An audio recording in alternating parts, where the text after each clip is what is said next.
한국 핵비보유국 지위 제고할 만해 가디언 사설. 북한, 트럼프의 한국, 일본 무관심에 주목. 동맹에 대한 손익 기반 접근 방식, 북한에도 상당한 의미. 북한이 문재인 대통령 건성으로 대하는 것은 놀랍지 않은 일. 지난 11월 29일 조선중앙TV가 보도한 국방과학원 초대형 방사포 시험 사격 모습. 미국과 북한이 대화 무드에서 재대치 양상을 보이는 가운데 한국의 핵비보유국 지위를 제고할 만한 이유가 있다는 분석이 나왔다.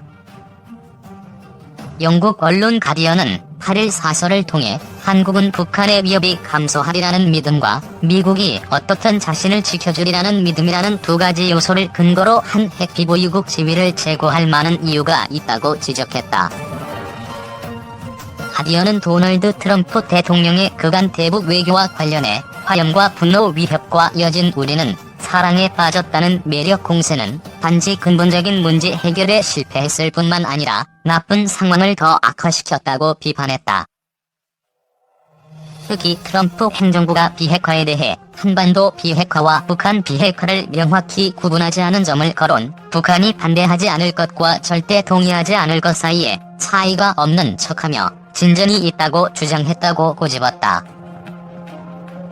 북한이 일방적인 완전한 비핵화는 절대 받아들이지 않을 것임에도 불구하고 한반도 상호 비핵화와 구분짓지 않고 협상에 성과가 있는 척 포장했다는 것이다. 가디언은 이는 해결이 아니라 진전에 대한 환상일 뿐이라고 일갈했다. 가디언은 이어 북한의 협상 전략과 관련해 다른 미국 대통령보단 트럼프 대통령을 다루며 특정한 위기감을 조성한다며 트럼프 대통령에게 구애하고 미국의 행동 가능성에는 개의치 않는 것으로 보인다고 분석했다. 특히 북한은 한국과 일본에 대한 트럼프 대통령의 무관심에 주목했다며 트럼프 대통령은 기지 및 병력 유지를 위해 미국의 동맹들에게 엄청나게 높은 분담금 지불을 요구하고 있다고 꼬집었다. 엄연히 미동맹국인 한국과 미국에 대한 트럼프 대통령의 손익 기반 접근 방식이 적성국인 북한에게도 상당히 의미 있다는 것이다. 가디언은 북한이 문재인 대통령을 건성으로 대하는 건 별로 놀랄 일이 아니다라고 덧붙였다. 가디언은 아울러 트럼프 행정부 들어 종료된 중거리 핵전력 조약을 예시로 미국과 러시아 간 뉴스타트도 종료될 가능성, 미국의 사우디아라비아 상대 핵기술 수출 등을 거론, 더 큰 그림은 훨씬 암울하다고 했다. 트럼프 행정부 주도로 국제적 핵경쟁 시대가 도래할 수 있다는 경고로 해석된다.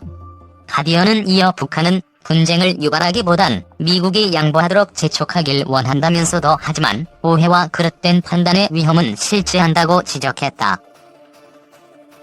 가디언은 결론적으로 북한과 미국의 휴전은 끔찍한 결과로 끝날 수 있다며 이를 피하기 위해 국제적인 노력, 특히 미국의 노력이 필요하다고 했다. 1조 원 로열티 아낄 LNG 보관 기술, 이번엔 국산화될까? 2년 후 상용화 목표로 KC2 개발 중.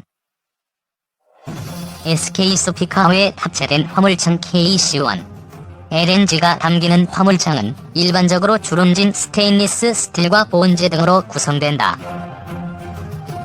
액화 천연가스를 운반하는 선박에는 특별한 기술이 담겨있다.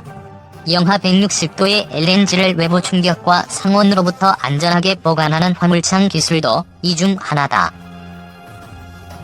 화물창 기술은 프랑스 엔지니어링 회사인 GTT가 사실상 독점적으로 보유하고 있다.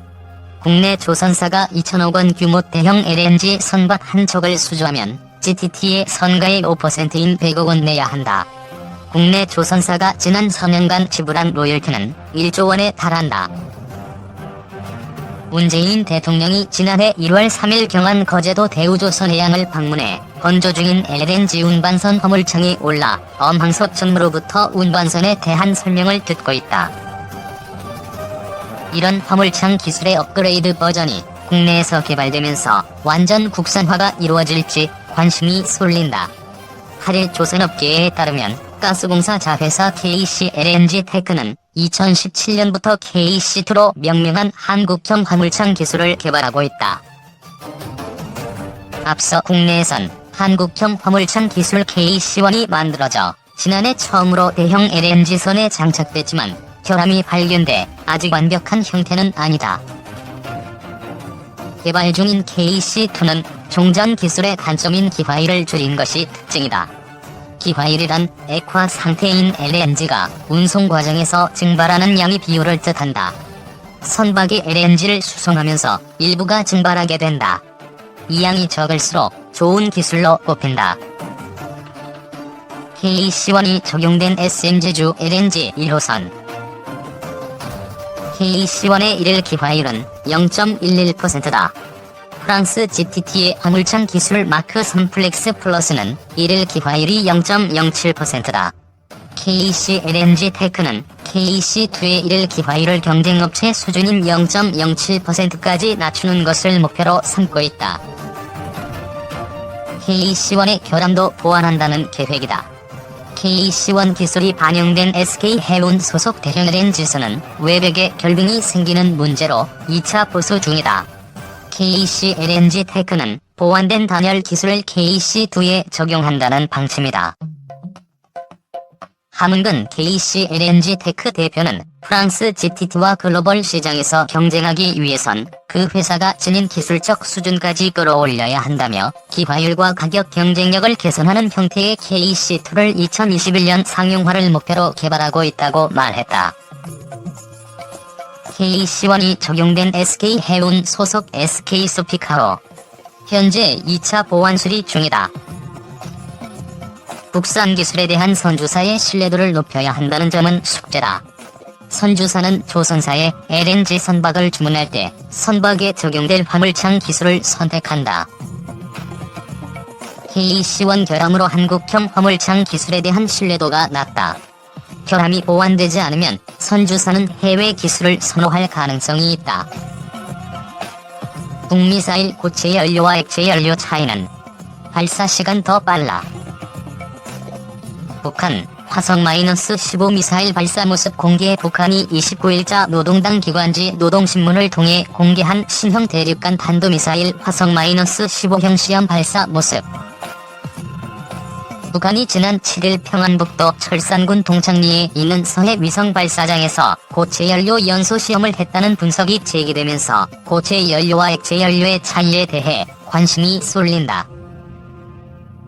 고체 연료는 액체보다 발사 준비 시간을 줄여 군의 탐지와 대응을 어렵게 한다는 것이 특징이다. 우선 액체 연료는 밸브를 조절하며 추진력을 바꿀 수 있어 정밀하게 궤도를 수정해야 하는 인공위성 등에 많이 쓰인다. 하지만 독성이 강해 미사일 동치를 부식시키는 등 저장성에서는 한계를 보인다. 때문에 관리하기가 다소 까다로워 전투를 준비하는 데에도 상당한 관리 역량이 필요하다. 또 액체 연료는 발사 전에 연료를 주입해야 한다.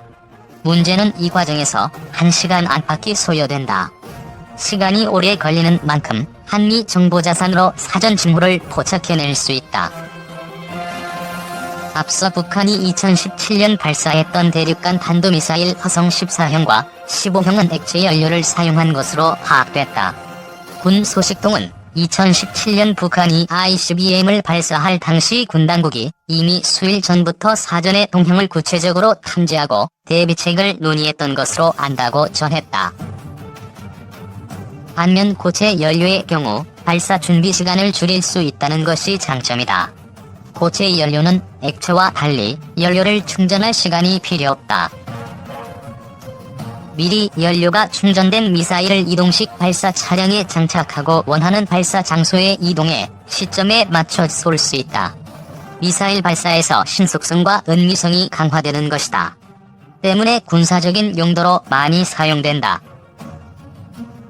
다만 한번 연료를 산호하면 추력을 중간에 조절하기가 어렵고 연료의 균열이 생길 수 있다는 단점도 있어 고도의 기술력을 필요로 한다.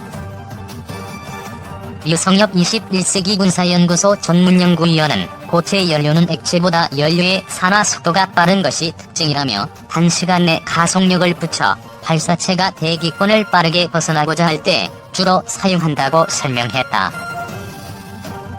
즉 초반에 많은 면적이 타들어가는 원리를 이용해 발사체의 가속을 빠른 시간에 올려 핵탄두의 원거리 운반 능력을 높일 수 있다는 것이다.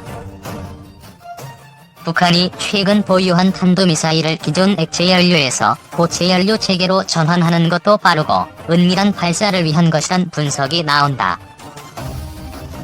올해 들어 13차례 발사한 발사체 모두 고체 연료를 사용한 것으로 분석되고 있다. 발사 징후를 포착하기 어려운 고체 연료 미사일이 텔로 이동해 발사할 경우 우리 군의 요격 능력에 큰 위협이 될 수밖에 없다는 분석이다. 시청해주셔서 감사합니다. 호스팅이 도움되셨다면 구독하기를 꾹 눌러주세요.